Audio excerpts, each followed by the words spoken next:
Bonjour et bienvenue dans cette vidéo, moi c'est Cyril Castagnier et je suis le formateur des développeurs chez Alira. Fut un temps lointain, j'étais en réalité étudiant dans une fac de finance, j'y ai vécu des trucs un peu rigolos. Dans les trucs rigolos, je pense aux soirées, à l'engagement associatif, je pense au travail évidemment, mais je pense aussi à certains événements qui étaient organisés régulièrement, comme par exemple les concours de trading. Concours de trading, qu'est-ce que c'est? On faisait avec une asso un concours à durée limitée sur un site qui s'appelle ABC Bourse, que je continue de conseiller d'ailleurs aujourd'hui et qui permettait d'avoir un portefeuille virtuel permettant d'acheter et de vendre des actions. Tesla, Apple, que peu importe, vous pouviez acheter ce que vous voulez, l'idée était d'avoir à la fin le plus de capital pour le concours. C'était incroyable en réalité, quel meilleur moyen que d'apprendre et de comprendre que de mettre la main dans la pratique. Alors ici, on va faire un peu de même. Parce que je sais que pas mal d'entre vous regardent les vidéos incroyables de Pascal Talarida sur cette chaîne YouTube, mais que certains d'entre vous ont peur aujourd'hui d'arriver sur les blockchains et de ne pas savoir comment s'y prendre. Alors, on va essayer de faire ça. Investir sur les blockchains avec du faux argent. Cette vidéo vous est présentée par Alira, l'école blockchain et IA. On est plus de 110 experts aujourd'hui dans cette école à intervenir dans des formations qui sont certifiantes, qui sont accessibles aux débutants ainsi qu'aux personnes confirmées. L'idée, c'est que vous choisissez votre rythme, 1 mois, 3 mois, 6 mois, et pour tester avant de vous engager, vous avez des cours et du contenu gratuit à disposition. N'hésitez pas à prendre un rendez-vous avec nos conseillers, le lien est dans la bio, et c'est parti pour la vidéo.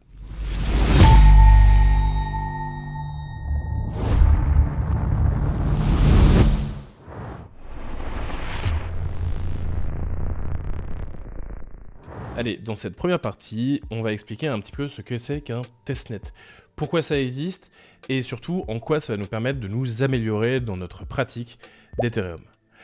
Alors, d'Ethereum, pas que, il existe des testnets partout. L'idée, c'est d'avoir une copie d'un réseau blockchain, copie sur lequel il y a une économie séparée. En réalité, dans lequel il n'y a pas vraiment d'économie. J'y reviendrai un petit peu par la suite, notamment sur le principe de valeur. On récupère de quoi payer des transactions, notamment avec des outils qui sont mis à notre disposition, et donc pas de valeur. Les développeurs, globalement, vont les utiliser pour plein de choses. Il y a les développeurs core qui, eux, de leur côté, vont tester les réactions du protocole. En général, il y a 2 testnets qui tournent en parallèle, un qui est dédié à la couche infrastructure, l'autre qui est dédié à la couche applicative. Pour les développeurs d'infrastructure, ils vont s'en servir pour notamment tester les nouveautés du protocole et pour vérifier aussi que le réseau supporte de fortes charges. Pour les développeurs d'applications, eux, ils vont plutôt l'utiliser pour tester leur application en déployant leur smart contract sur les testnets et ainsi vérifier qu'il n'y a pas de bugs ou alors, pourquoi pas, reproduire certains schémas qui amènent des bugs avant de déployer in fine sur le mainnet, sur le réseau central. Enfin, les utilisateurs, eux, et c'est ce qu'on va voir aujourd'hui, ils peuvent s'entraîner à interagir avec leur wallet, ils peuvent interagir aussi par exemple en faisant des swaps, en fait en utilisant la DeFi. Et c'est ça qui est impressionnant, c'est qu'on peut reproduire exactement ce qu'on a sur les réseaux traditionnels, mais ici sans dépenser le moindre argent. En gros, c'est une version gratuite, sans conséquences, mais techniquement très proche du vrai réseau.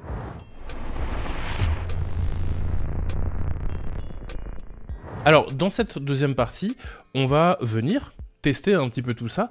Dans un premier temps, ce qu'on va faire, c'est qu'on va ajouter un testnet sur MetaMask, et du coup, je passe en capture d'écran. Et c'est parti, première étape, déjà, on va télécharger un wallet, si ce n'est pas déjà fait, évidemment. Dans notre cas, moi je vais utiliser MetaMask, mais vous pouvez tout à fait utiliser Rabby. C'est un wallet qui est un petit peu plus moderne et plus sécuritaire, mais dans notre cas d'usage, notamment sur les testnets, en vrai MetaMask est très bien. Donc du coup, comment on fait pour télécharger ça? On va sur metamask.io et ou bien on descend tout en bas, ou bien en fait on fait metamask.io/download et on clique sur Get MetaMask. Et on va pouvoir télécharger comme ça l'extension de navigateur qui correspond à votre navigateur sur votre ordinateur. Donc moi ici je suis sur globalement Firefox, vous pouvez utiliser ça sur Chrome, Opera, Brave, bref la plupart des navigateurs modernes sont pris en charge. Ainsi vous aurez donc du coup une petite icône quelque part, ou bien à droite ou bien à gauche. Moi elle est juste à gauche, elle ressemble à ça, et vous allez pouvoir créer comme ça un compte. A priori, beaucoup d'entre ceux qui vont nous regarder ont déjà un compte MetaMask, mais au cas où, je préfère quand même le rappeler. Surtout que ici, moi ce que je vous conseille de faire, étant donné que vous travaillez sur un testnet, c'est de travailler vraiment sur des comptes neufs, donc du coup sur une nouvelle seed phrase, sur un nouveau compte complet, qui va vous permettre de travailler sans aucun risque sur les différentes blockchains. Et donc moi ici je suis tranquillement sur mon compte, et cette fois-ci, deuxième étape, une fois qu'on a téléchargé notre extension pour notre navigateur qui nous permet d'avoir un wallet, je vais me connecter à mon testnet. Donc pour ce faire, je vais aller sur chainlist.org, et chainlist.org, eh bien, tout simplement, va me permettre de me connecter à plein de réseaux, en fait à la plupart des réseaux EVM, donc ressemblant à Ethereum, qui sont compatibles avec MetaMask. Et de fait, juste ici, je vais pouvoir, pour chercher les testnets, je vais inclure les testnets, et moi ce que je vais rajouter, c'est le testnet Sepolia. Alors le testnet Sepolia sur le réseau Ethereum, et hop, on se rend compte qu'on a ici Ethereum Sepolia. Pour le rajouter, rien de plus simple, vous pouvez cliquer sur Add to MetaMask, et potentiellement il est déjà installé, à vous de voir. Vous allez pouvoir tout simplement regarder donc les networks qui sont juste là, et ensuite éventuellement cliquer sur Show Test Network, et Sepolia va apparaître. Bon, regardez un petit peu comment ça fonctionne chez vous. Normalement, à un moment donné, vous devriez avoir Sepolia. Et d'ailleurs, si vous avez envie un petit peu de configurer vous-même, dans Chainlist, vous avez ce qu'on appelle des RPC. Et donc, vous allez pouvoir rajouter directement les adresses de connexion à ces testnets. Pourquoi pas pour choisir un RPC qui a un bon score de latence et qui a un bon score en termes de privacy. Ça, je vous laisse, c'est des choses un petit peu plus expertes, mais pourquoi pas aller regarder ce côté-là. Ok, donc là maintenant, on a un compte qui nous permet de nous connecter à Ethereum Sepolia. Sepolia, c'est notre premier testnet que l'on va voir, avant d'en regarder peut-être un autre par la suite. Mais donc, ce premier testnet, il va nous permettre notamment d'utiliser la plupart des applications, mais pour les utiliser, il va falloir avoir des Ethereum de test, tout simplement pour pouvoir payer les frais de transaction. Ces frais de transaction qu'on appelle gaz aussi, eh bien, vous allez pouvoir les payer assez facilement sur les testnets, grâce à un concept qu'on appelle les faucets. Alors, on va se retrouver sur le faucet le plus classique pour Sepolia, qui est le faucet en POW. Alors, si vous regardez un tout petit peu l'adresse, c'est sepolia-faucet.pk910.de. PK910, c'est une équipe des core devs d'Ethereum, et tout simplement, ils créent des outils pour l'ensemble des utilisateurs qui vont aller développer sur Ethereum. Donc, nous ici, on a Sepolia POW Faucet, on clique sur le fait qu'on est humain, très bien, on résout la problématique, verify, et derrière je mets mon adresse, et une fois que j'ai mis mon adresse qui est disponible, juste ici, en cliquant sur copier cette adresse là, donc moi c'est la 0x13, je sais pas quoi, je peux la coller, et ici Start Mining. Ça va lancer un mining. Bon, il se trouve que moi j'ai pas mal de balance déjà sur Sepolia, donc il va me refuser. Si vous n'en avez pas, évidemment ça devrait fonctionner, et c'est le moyen le plus simple pour obtenir des ethers de test. Tout simplement, ils vont faire un peu travailler votre machine pour vérifier que vous n'êtes pas un spammer, et donc que vous n'êtes pas en train de faire n'importe quoi avec le testnet. Bon, c'est une des manières qu'ils ont eu de trouver une limitation à un problème de personnes qui accumulent ces ethers de test. Ok, bon, on est plutôt pas mal. On a donc récupéré un testnet, des ethers de test dessus, et on a notre MetaMask qui est connecté. Donc maintenant, il ne nous reste plus qu'à trouver des applications. Et pour ce faire, moi ce que je vous invite à faire, c'est d'aller directement sur Uniswap.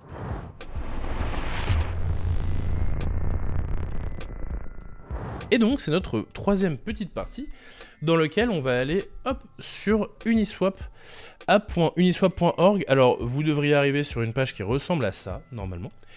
Et donc nous maintenant on va se connecter au testnet. Comment on va faire? Alors première étape, on va aller du côté de notre adresse, tout en haut à droite, juste là. Et là je peux appuyer sur le petit crénelage pour venir cliquer dessus et venir utiliser les testnet mode. Donc en cliquant dessus, je me place en testnet mode et je vérifie, donc quand je suis connecté à Uniswap, que je suis bien connecté avec mon MetaMask à compte 1 et ici à Sepolia. Si ce n'est pas le cas, je clique dessus et je viens me connecter au bon réseau, en l'occurrence Sepolia. Alors moi ça tombe bien, ça fait longtemps que je travaille dans le monde de la blockchain, j'ai pas mal d'ethers de test qui se sont accumulés au fur et à mesure du temps, et notamment grâce à plein de mes élèves qui m'en donnent à chaque fois, plutôt pratique. Et donc on peut voir que moi j'ai 20,3932 ETH, donc c'est vraiment beaucoup d'Ethereum, évidemment c'est juste une adresse de test. J'aurais bien aimé avoir ces fonds, ce n'est pas le cas. Et donc, comment on fait maintenant qu'on a envie de venir tester des choses? Eh bien, on va pouvoir, sur Uniswap, c'est un protocole de DeFi qui permet d'échanger de la valeur, d'échanger un token A contre un token B, eh bien, on va pouvoir faire ça. Alors, moi, ce que je vais faire, c'est que je vais aller explorer un petit peu les différentes pools qui sont dessus. Donc, c'est les différentes paires de liquidités que l'on va pouvoir échanger, trader sur cette plateforme. Donc, je vais aller dans Explore. Ok, très bien, testnet mode, en effet, je suis bien en testnet mode, c'est tout à fait ce que je veux. Je peux cliquer ici pour fermer d'ailleurs cette petite page, et là ici, je vais pouvoir cliquer sur pool, et là j'ai accès à des positions. Donc évidemment, moi j'ai déjà déposé des fonds dessus, mais je vais vous montrer comment le faire par la suite. Moi ce que j'ai envie de vérifier, c'est hop, les positions qui sont sur Sepolia, et maintenant pourquoi pas venir, hop, pool, explore, pardon, je voulais faire explore pool, pareil, c'était ça ce que je voulais faire, non. Hop, Sepolia. Et donc là, je peux voir qu'il y a plein de pools sur Sepolia. Alors plein, c'est pas non plus la panacée, hein, mais il y en a quelques-unes. Par exemple, ici, je vois USDC ETH. Ok, c'est une pool traditionnelle entre un stablecoin USDC et l'ETH. Donc je vais cliquer dessus. Et on va pouvoir se rendre compte assez rapidement que, bah voilà, il y a un petit peu de liquidité, il y a 1,6 million d'USDC dessus, alors ce sont des faux USDC, hein, on est sur un testnet, et il y a 193 ETH. Je rappelle, encore une fois, ce ne sont pas des vrais ETH, ce ne sont pas des vrais USDC, vous avez pu d'ailleurs voir la preuve du manque de valeur sur cette blockchain avec le principe même de faucet. Un faucet, c'est un endroit dans lequel on clique et on a des ETH qui nous tombent gratuitement dessus. Bon, bah on se rend bien compte qu'il y a un petit souci avec l'économie du jeton. En fait, c'est juste qu'il n'y a pas d'économie du jeton. C'est des testnets, donc c'est offert, tout simplement. Mais c'est la même chose avec l'USDC. Et donc ici, bah, je vais pouvoir faire la même chose que sur n'importe quel pool Uniswap traditionnel. Je vais pouvoir venir swapper. Donc je clique sur Swap, et ici, j'ai donc ma petite interface de swap qui est apparue. Donc je vais pouvoir trader, par exemple, un petit peu d'ETH contre un petit peu d'USDC. Pourquoi pas mettre 0,1 ETH. Visiblement, pour 0,1 ETH, je peux récupérer 691 USDC. Bon, on se rend compte que c'est pas le prix du marché actuel. On est le 11 décembre, ce n'est pas ce prix-là qui est le réel prix de l'USDC. Mais donc de fait, je peux cliquer sur Review et ensuite cliquer sur Swap pour venir swapper, hop, avec ma petite extension. On vérifie qu'on est bien sur le bon network, Sepolia, que j'ai bien une requête sur Uniswap, j'envoie bien 0,1 Sepolia ETH pour récupérer 691 USDC, c'est l'adresse de l'USDC ici sur Sepolia, et donc je vais pouvoir cliquer sur Confirme. Alors, c'est une vraie transaction blockchain qui va avoir lieu. On voit juste ici que le swap est en cours. Et tout simplement, à la fin d'un bloc, potentiellement cette transaction sera incluse. Et il se peut que cette transaction, donc du coup, m'apparaisse. C'est le cas juste ici. J'ai bien eu 0,1 ETH qui sont partis ici. Et ici, mon USDC, tout simplement, ma balance en USDC a augmenté. J'ai donc utilisé Uniswap. Voilà. Première étape, en quelques minutes, grâce au testnet, on a pu utiliser un protocole comme Uniswap. Et puis on se dit, bah très bien, d'utiliser pour faire des swaps, mais pourquoi pas l'utiliser pour faire des ajouts de liquidité et générer du rendement? Eh bien, il existe le même rendement sur les testnets que sur les blockchains traditionnelles. Juste, c'est un rendement qui va vous rapporter des capitaux qui valent 0. Mais il n'empêche que ce sont les mêmes fonctionnements. Et donc, je vais pouvoir cliquer sur Add Liquidity. Je vais aller, pourquoi pas, sur ETH USDC, Continue. Je vais pouvoir aller sur, oui, pourquoi pas, la paire à 1% de fees, très bien, Continue. Et là, ici, je vais pouvoir mettre le range exactement comme avec Uniswap V3. J'ai un range dans lequel je peux interagir. Donc voilà, je vais pouvoir faire ça. Je vais pouvoir mettre, pourquoi pas, 0, enfin non, allez, je vais mettre un petit peu plus, quand même. Je vais mettre 11 USDC. Allez, c'est super, 11 USDC. Donc je review ma transaction qui va me permettre d'ajouter de la liquidité sur cette paire. Et je crée. Donc là, j'ai cliqué sur Create et je peux donc confirmer cette transaction. Je vais pouvoir la confirmer juste là. Je confirme d'abord un approval. C'est un principe dans la DeFi. Vous connaissez un petit peu si jamais vous avez déjà fait de la DeFi. Je fais mon approval et puis ensuite, dans un deuxième temps, je vais pouvoir ajouter mes liquidités réellement sur, sur ma position. Et donc là, je peux confirmer cet ajout de liquidité. Confirmer. Ok. C'est en train de me créer ma position, et donc là, ça devrait me l'afficher dans quelques instants. C'est tout à fait le cas. Elle est apparue juste là.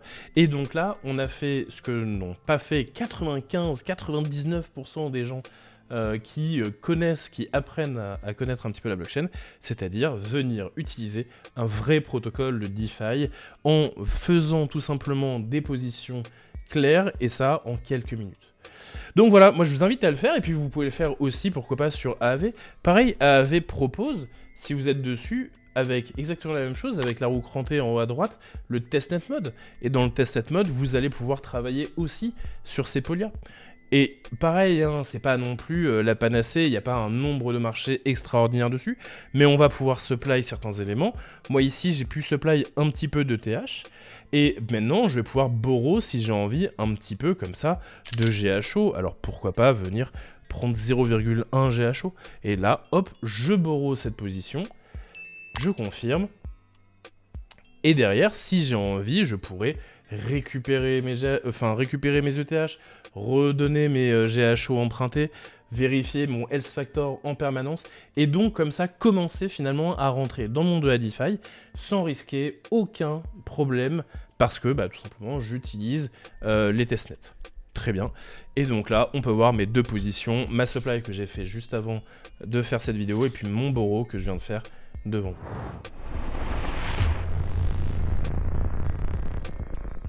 Allez, dernière partie de cette petite vidéo.